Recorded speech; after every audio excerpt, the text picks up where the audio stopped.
Hi, everyone. I want to welcome you to our NAPO North Carolina virtual Go Month event.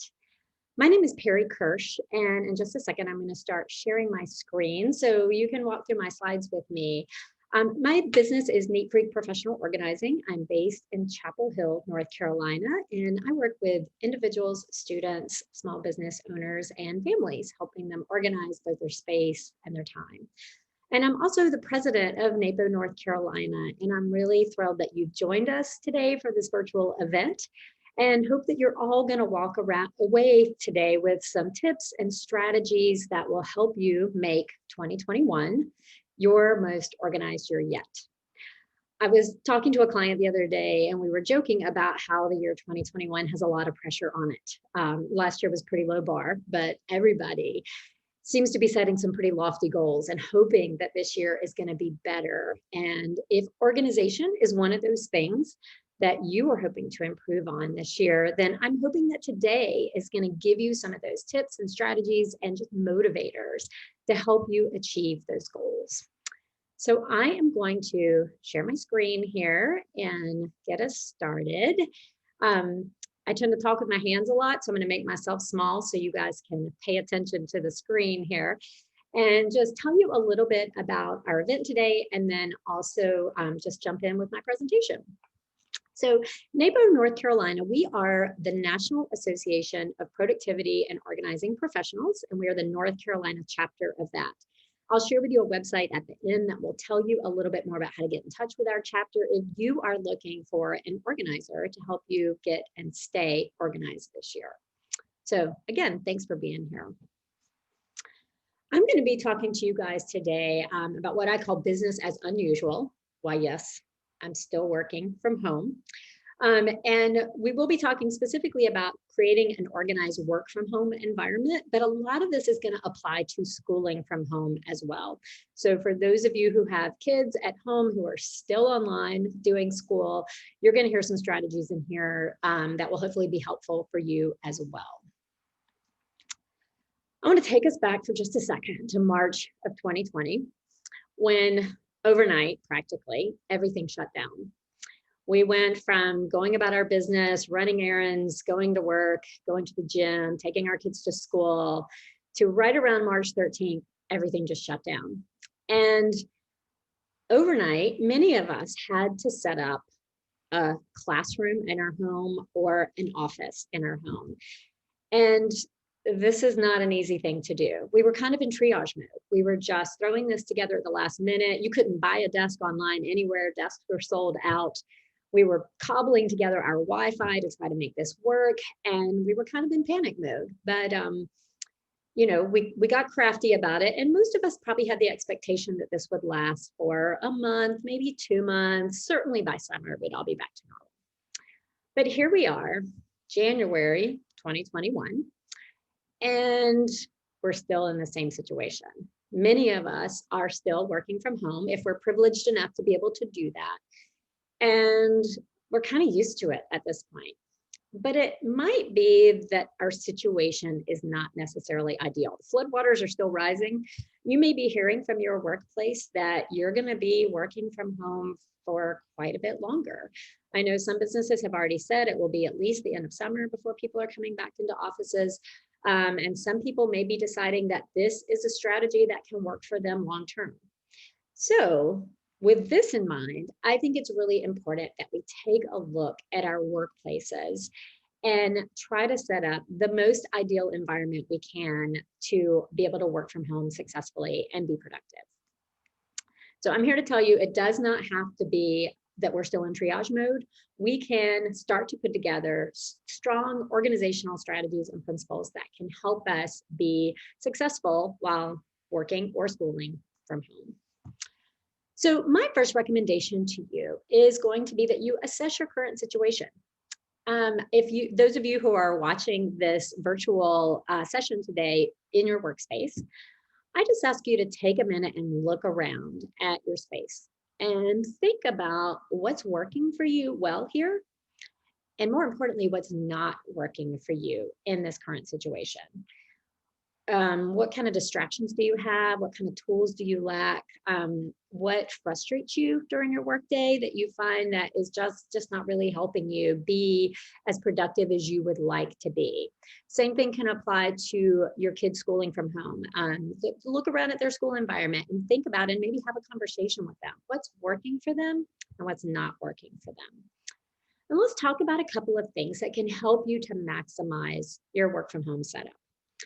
And I want you to start by just thinking about the infrastructure itself, the location. Where is it that you've set up this work from home environment? And again, going back to March of 2020, it might have been that you cobbled this together. You might have just set up a desk in your bedroom or set up at the kitchen table or kind of wherever you could find a flat surface to work. And you might have just stayed there. And for some of you, that might be working well, but for others, you might be finding for the long haul, this is just not the best solution. So thinking about your location, and are there ways you could repurpose another spot in your home that could allow you to maximize your productivity around your workspace? The next thing I want you to think a little bit about is just your seating and the ergonomics of your workspace. If you pulled up a dining room chair and that's what you've been sitting in for the last 10 months, you might recognize that that's not so great for your back. It's not that comfortable. And you may be even having some physical repercussions from that. So this is a good time to think about your seating and ask yourself if there are ways you could improve upon that and be more comfortable and be sitting more upright, have better back support for you to be in that work environment during the day. I want you to also think about your lighting.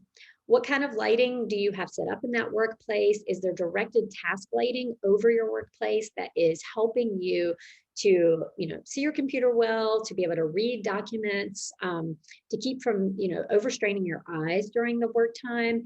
And if that's something that could be improved upon, then thinking about a good ergonomic LED light that could work in your workspace and improve on your productivity. Hopefully by now, if you had Wi-Fi or connectivity issues, you've started to solve that. But if that's something that continues to be an issue in your home, thinking about some tools that might be able to help you get better Wi-Fi system, a Wi-Fi connection to your workplace. It might be time to consider a mesh network within your house that can amplify your Wi-Fi connectivity, or ways to even directly plug into your router so that your Wi-Fi works more successfully for you in that workspace. And then lastly, around the infrastructure, I want you to think a little bit about just sound and privacy. We can't solve this for everybody. Many of you are working in close quarters, you've got kids in school, and you've got other things happening in the house. Maybe you've got a dog that's gotten really used to having you around, and that can make it difficult to stay really focused in your workplace. But think about some tools that could really benefit you in this way. Maybe you've been working with an old set of headphones this whole time, and it's time to invest in some new ones that would give you better sound quality while you're on virtual phone calls on your computer. You might also think about investing in a white noise machine. I can personally say this has been a major marriage saver in my house with 2 people working from home and 2 students in the house, is just having a simple white noise machine that cancels out some of that background noise of other conversations that are happening at the same time. So all of these are pieces of your infrastructure that might help you maximize your setup around both work and school in your house. Next, I want to talk about just some basic organizational 101 suggestions and tips that might help you maximize your productivity in your workspace. One of the most important organizing principles is just that there's a place for everything and everything in its place. So if you're looking around at your workplace right now and things are just piling up and nothing has a home, take this opportunity to find a home for the things that you use most frequently. Pay attention to those office supplies, organizing tools, things that you need to get your hands on a daily basis, and make sure they have a home to go back to. That way, you're not going to lose time looking for things that you need during your workday, and you're not going to have things like your scissors or your stapler walk off because somebody else has borrowed them, because they're always going to stay in that home that you need them to be in. I would also recommend that you think vertically. If you've got a pretty small confined space, is there a way that you could go vertical in your workspace by adding some floating shelves or a small bookshelf that would allow you to have better storage space, that uses that vertical space that you have available around you and makes it easy for you to get your hands on what you need when you need it. When it comes to paper in a workspace, I know many of us have gone as paperless as we possibly can, but I find that it's almost impossible to avoid paper of some kind in a work environment. And I think it's important to identify if you're a piler or a filer. And what is your natural tendency in the way that you interact with the paper that's in your life? If you're a piler, there's no judgment about that. That just means that you might like to have paper out where you can see it in order for it to remind you, jog your memory that that's a project you're working on and you need to take care of that. But you might think about some organizing tools, and I'm going to show you some in a few minutes that can be really beneficial, that can allow you to still kind of work within that piler mentality, but keep things together so that they're categorized and you can find what you need when you need it. If you're a filer and you like to have your paper sort of out of your visual space, but be able to get your hands on it quickly, but perhaps in your work from home environment right now, you don't have room for a filing cabinet, you might just think about a small portable file box that will allow you to still categorize your paper in a filing system, get it off of your work surface, but still have easy access to it if that's what you need. I think it's also important to think about ways to be mobile in this work from home environment.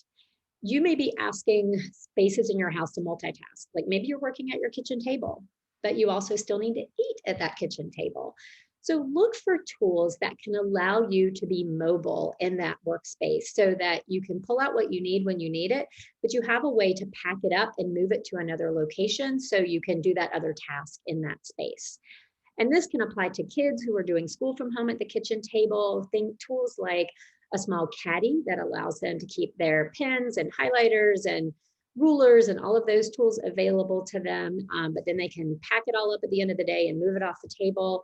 Again, it could be a portable file box for you, or it could be a small rolling cart that allows you to take all of those organizing tools, put it in the cart, roll it into a closet when you don't want to be thinking about work, and then pull it back out when you're ready to get back to work again. And then finally, you want to think about maintenance. Keeping any kind of organizational system going forward and keeping it in that organized state means that you're going to have to work to maintain it. We can't just wave a magic wand, organize it once, and expect it to always be that way. So I encourage you to think about building in maintenance as a regularly scheduled thing that you do every day. Maybe it's the last 5 minutes of your workday are just spent tidying up your workspace, maybe putting it in your mobile spot, doing a quick check to make sure you have all the tools you need to get started the next day, and just putting things back in their home. And building in that regular maintenance is part of what makes organization last for the long haul.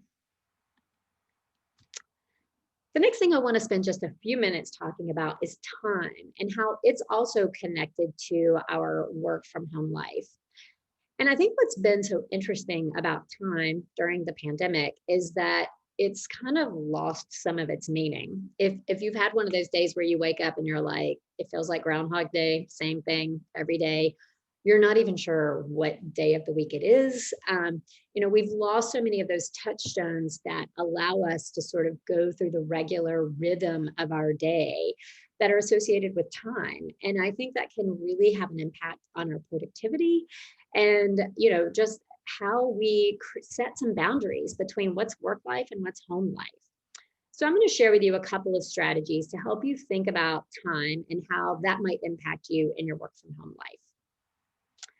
First and foremost, planning is going to be key. And, planning is a key component of time management, whether we're in a pandemic or not, but I feel like it is more important now than ever.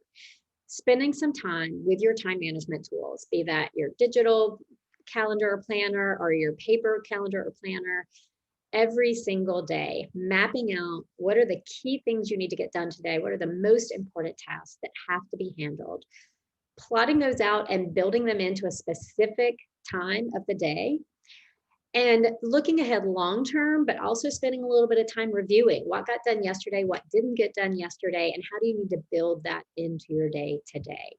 This planning is more important now than ever. I also think it's so important that you build in breaks to your day now.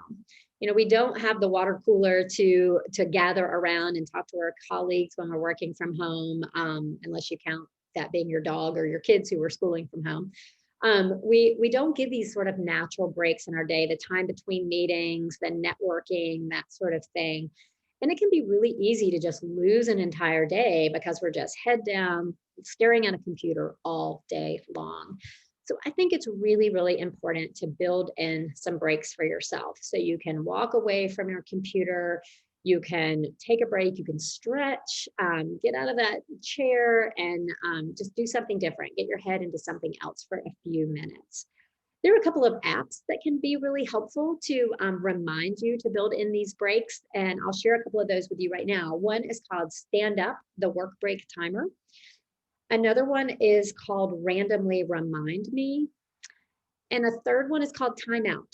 And all of these are apps that you can just set up to remind you to take those breaks throughout the day. If you have an Apple Watch, it will remind you to stand up every once in a while as well and just take a break, get your mind off of work, and then come back to it refreshed. I think during this work from home or school from home time, it is also so important to set very clear boundaries about when you're at work and when you're at home. And it's important to have this conversation with the people that you live with, as well as the people that you work with. And make sure that you've got real lines in the sand about when your work hours are going to be and when your family and personal time is going to be. Because it's just so easy when we're doing all of that from the same space to let it all bleed together. So I encourage you to be very, very clear about boundary setting right now. Time blocking is another really important time management skill right now, to assign very specific blocks of time to very specific tasks. This ties back into planning as well. It's just so important that in planning that time, you look at the amount of time you're going to need to do a task. You get really good at estimating how long those tasks are going to take, and you block it out on your schedule. Give it a specific day and a specific time to do specific tasks. And then my final suggestion for you is what I refer to as the parking lot. And the parking lot is, I use this example a lot when you're in the middle of doing something, you're focusing on work, and a thought will pop into your head like, oh, I need to remember to get milk tomorrow. You don't have time to go get milk right now. You don't have time to go even write it on a grocery list that's in your kitchen, but you just keep a piece of paper there and you just jot down buy milk. You just put it in the parking lot. And this is when things from your personal life might pop into your head while you're doing work, as well as things from your work life that might pop into your head while you're doing personal things. I just like to use either Siri and my phone as a reminder, as sort of my parking lot to kind of capture these thoughts or ideas or reminders for myself, or just keep a sticky note handy that can be my parking lot, so that I don't break my concentration from the task at hand, but I still capture that nagging little reminder that I don't want to forget. So I use the parking lot all the time as a way to kind of help me keep those boundaries between work and personal life, but also make sure I'm not forgetting the important things that need to get done. I am the last person who's going to say that we're blessed for this time of a pandemic. Obviously, it has been a really challenging year for so many people. But I also will say that there have been a couple of bright sides of this time of working from home and schooling from home. And I'll just highlight a couple of things that have come to me personally during this time. First of all, I found that meetings have gotten a little shorter. I think we realize that not all meetings need to be as long as they have been, and there's something really beneficial to that. I think we've maybe worked on our efficiency a little bit during this time and recognized we don't have to stretch a meeting out for 2 hours. Some of these things can be handled as an email. For many people during this time, I think they've also acquired some new skills. For you, maybe you've learned a new software, piece of software that you would have depended on someone else in the office to handle before. Maybe you're the expert on setting up Zoom calls for your team, or coming up with Zoom activities for your team that can help with team building and networking skills.